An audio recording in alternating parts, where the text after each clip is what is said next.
termo. Então, esse registro que começa aqui, eu vou identificá-lo através da matrícula de qualquer lugar até do mundo.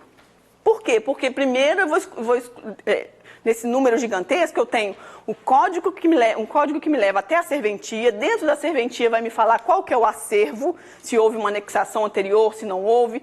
Dentro desse acervo vai me levar até a estante para me falar se é nascimento, se é casamento, se é óbito.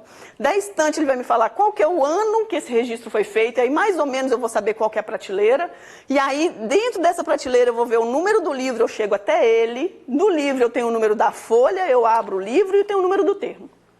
Então, de qualquer lugar do mundo, eu chego a esse registro pelo número da matrícula. E aí, se é de casamento, se é de óbito, é a mesma coisa, tá? Essa matrícula, a gente identifica um registro. Não é uma pessoa e nem é um documento, é um registro. Então, toda certidão de registro tem que ter matrícula. Vejam só. O que é certidão de registro? É aquela certidão que vai falar informações a respeito de registros. Então, necessariamente, eu tenho que estar falando de uma informação que esteja naqueles livros obrigatórios ali, de A até E. É certidão de registro. Se é certidão de registro, do Registro Civil de Pessoas Naturais, tem que ter matrícula. E aí eu pergunto, eu tenho um modelo padrão referente a um registro de interdição? Eu tenho modelo padrão das certidões de nascimento, casamento e óbito. Em relação aos registros do livro E e aos registros, aos registros do livro E e as certidões negativas ou de documento arquivado, eu não tenho um padrão, porque o anexo lá do provimento 63 me mostra lá o modelo padrão para esse tipo de certidão, mas é um quadro em branco. Ou seja, um quadro em branco eu coloco nele da forma como for, é discricionário, né? Então, não tem um modelo padrão para nenhuma outra certidão que não seja de nascimento, casamento e óbito. Mas eu tenho obrigatoriedade de mencionar matrícula para todas as certidões de registro. Olha a diferença. Eu sou obrigada a mencionar matrícula nas certidões do livro E? Sim, são certidões de registro. Mas não tem um modelo padrão para certidões do livro E, só nascimento, casamento e óbito. Correto? Eu sou obrigada a mencionar matrícula numa certidão negativa? Por que não? Porque não é certidão de registro. Eu estou justamente falando que não existe um registro. Então, como que eu vou compor essa matrícula? Se não tem um registro, como é que eu vou saber o ano, o termo, livro e folha? Né? Então, toda certidão de registro eu tenho que pôr matrícula. Mas todas as certidões têm que respeitar o provimento 63, que fala que nascimento, casamento e óbito, livro A, B e C, se é o X, B é o X, eu tenho que seguir o modelo padrão. Aquele modelo com os quadrinhos lá dos anexos do provimento. As demais, modelo padrão que o provimento colocou é um quadro em branco, ou seja, existe a liberdade. Mas eu sou obrigada a mencionar número de matrícula porque são certidões de registro. Certidão de documento arquivado. Eu tenho um processo de habilitação, alguém me pediu uma cópia do processo de habilitação. Eu vou certificar que essa cópia confere com o original que está arquivado na serventia. Essa certidão nós chamamos de certidão de documento arquivado. Eu vou mencionar matrícula? Processo de habilitação é um registro? Não, é um procedimento prévio para que haja o registro. Tanto que tem gente que é habilitado, mas que nem se casa. Então, eu nem posso pegar um processo de habilitação e colocar nele um número de matrícula referente ao registro do casamento. Porque uma coisa é uma coisa, outra coisa é outra coisa. Tem processo de habilitação que a gente pode realizar esse casamento em outros cartórios. Se eu colocar a matrícula do casamento em outro cartório, eu vou estar colocando a matrícula de outro cartório numa certidão que eu emiti. Não pode. Tranquilo? Fizeram a diferença? Matrícula para certidão de registro, toda e qualquer. Certidão padrão para nascimento, casamento e óbito. Tranquilo? Vamos aproveitar que a gente está falando do provimento 63 dos modelos do CNJ. Agora que a gente já ouviu falar de anotação e averbação, uma questão interessante no provimento 63 é a respeito da inclusão de número do CPF e de demais documentos cadastrais nos registros de nascimento, casamento e óbito. Primeiro, quando a gente fala de CPF, nós estamos falando de um cadastro, não é isso? Cadastro de pessoa física.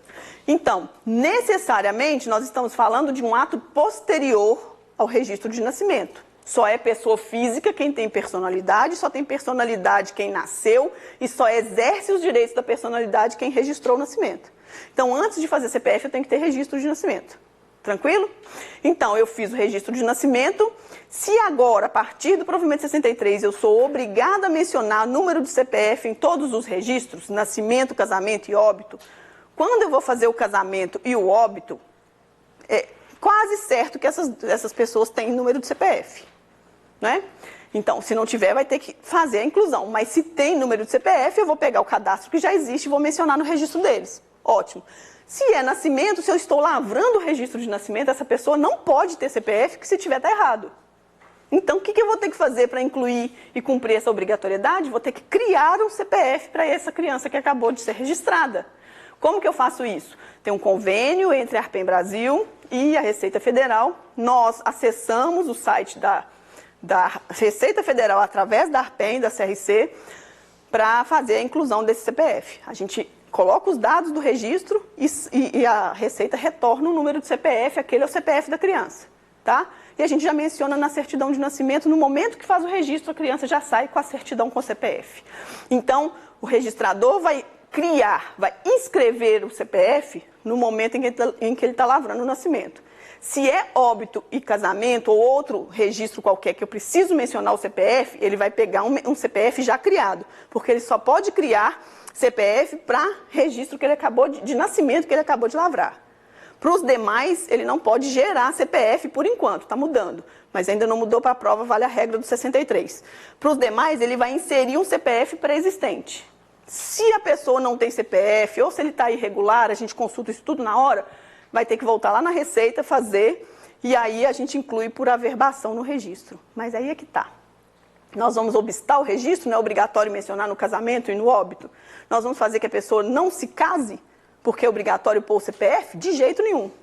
Nós vamos colocar o CPF quando é possível, porque se não for possível, nós vamos fazer, mencionar, deixar o CPF ignorado, a pessoa providencia e a gente inclui por averbação. Ou seja, é obrigatório relativamente. Se existe, se não tem nenhum obstáculo, se a sua internet não caiu, né? Tudo isso é feito pela internet. Se não é no interior de Minas, eu fui fazer uma palestra semana passada, eu tive que adiar a palestra para o Brasil inteiro porque não tinha internet na minha cidade. Como é que eu ia fazer uma conferência online? Desse jeito, mas o CPF, aí a gente não menciona o CPF, depois faz a inclusão.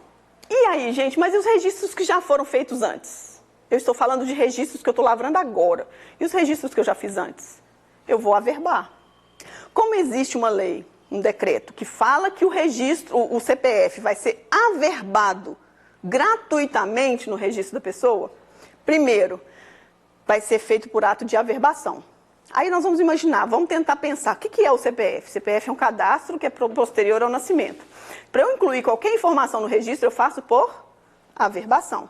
A averbação, nós temos em alguns estados, aliás, em todos os estados nós temos as regras de isenção. Em alguns estados, as isenções poderiam até ser aplicadas em relação à averbação do CPF se for condição de pobreza, de hipossuficiência. Mas nem todos os estados funcionam assim. Só que o decreto falou de cara que tem que ser gratuitamente. Errado, né? O decreto não poderia falar, estabelecer uma isenção nem uma gratuidade, porque isso é competência da lei de emolumentos. Mas falou, lei federal, e aí a coisa está desse jeito. Enfim, o decreto falou que é averbação e que é gratuito, que é isento de emolumentos. Então, o provimento 63 falou que assim será. Você vai averbar e não vai cobrar emolumentos. Aí vieram, não sei por que cargas d'água, mas não interessa, que colocaram lá que os demais documentos cadastrais, porque são RG, tipo sanguíneo, que nem é cadastrar, é característica, enfim, CNH, título de eleitor, tudo que é documento da pessoa, tudo pode ser incluído no registro. Nós falamos aqui sobre regra, sobre teoria do registro e o que é averbação, o que é anotação. Essas inclusões têm que ser feitas por qual ato registral? Não, pela teoria, pela regra, não tinha que ser averbação? É uma inclusão. Eu não estou amarrando um registro no outro, não é? Aí, eles colocaram lá, no provimento 63, que tem que ser por anotação. Aí houve um questionamento, fizeram um seminário em São Paulo, E aí levantei, discuti, briguei para tentar e não consegui. Falei, gente, mas isso tem que ser averbação. Ah, mas se for por averbação, como não tem a regra do decreto falando que essas inclusões serão gratuitas, vai ter que cobrar e ninguém vai fazer. E o objetivo é que essas informações estejam todas lançadas no registro. E aí, né, cá entre nós, o registrador civil, azar é dele, ele faz de graça. Mas enfim, não é essa a questão. O conceito de registro ficou ferido ali. Porque não existe uma interligação entre registros para a gente fazer uma anotação. É um ato que tinha que ser de averbação. Independente de emolumentos. Aqui, na verdade, foi o rabo balançando o cachorro.